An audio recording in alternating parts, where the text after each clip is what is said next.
আমার গোবিন্দ মুরলী হাতে নিয়ে বৃন্দাবনে যমুনা পুলিনে কদম্বের মূলে এসে দাঁড়িয়েছেন। কেন না আজ সেই ভোজঙ্গনা গোপীদের মনোবাসনা তিনি পূর্ণ করবেন বলে।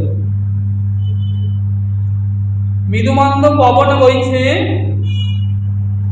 আজকে পুষ্পরা পবনদেবকে দেখে বলছেন, হে পবনদেব, দেখো আমরা তো একটা পুষ্প, এখনো একটা মনুষ্য দেহ পাই নাই।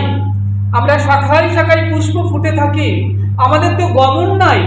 আমরা ছুটে গিয়ে ওই দেখো বৃন্দাবনে যমুনা পুলিনে যে প্রাণ গোবিন্দ এসে দাঁড়িয়েছে, আমরা তো ছুটে গিয়ে তার চরণে যেতে পারছি না।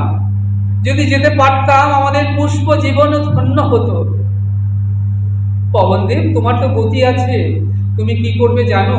তুমি আমাদের এই যে শাখায় শাখায় বৃন্দাবনে আমরা সুগন্ধি ফুল ফুটে আছি, ফুল মল্লিকা, জুথি, মালতী, তুমি আমাদের উপর থেকে পবনদেব বয়ে যাও আর আমাদের ফুলের সমস্ত সৌরভ নিয়ে গিয়ে প্রাণ গোবিন্দার নাসিকায় পৌঁছে দাও। তাহলে আমাদের পুষ্প জনম ধন্য হবে। আজকে পবনদেব মনে মনে চিন্তা করছেন, প্রাণ গোবিন্দকে কখনো তো একা পাওয়া যায় না।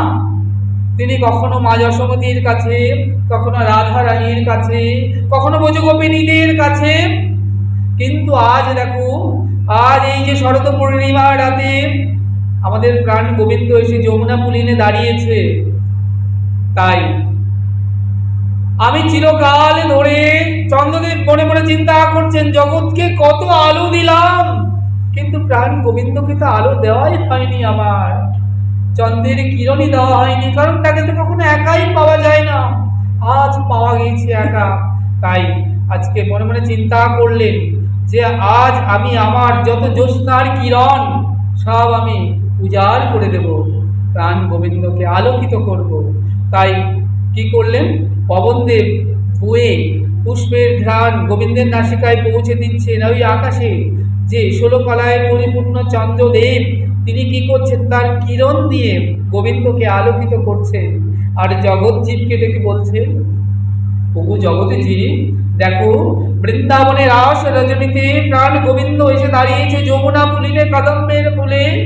তোমরা দু নয়ন ভরে প্রাণ গোবিন্দকে দেখে নাও, তোমাদের নয়ন সার্থক হবে, তোমাদের জীবন ধন্য হবে। হৃদয় গৌর।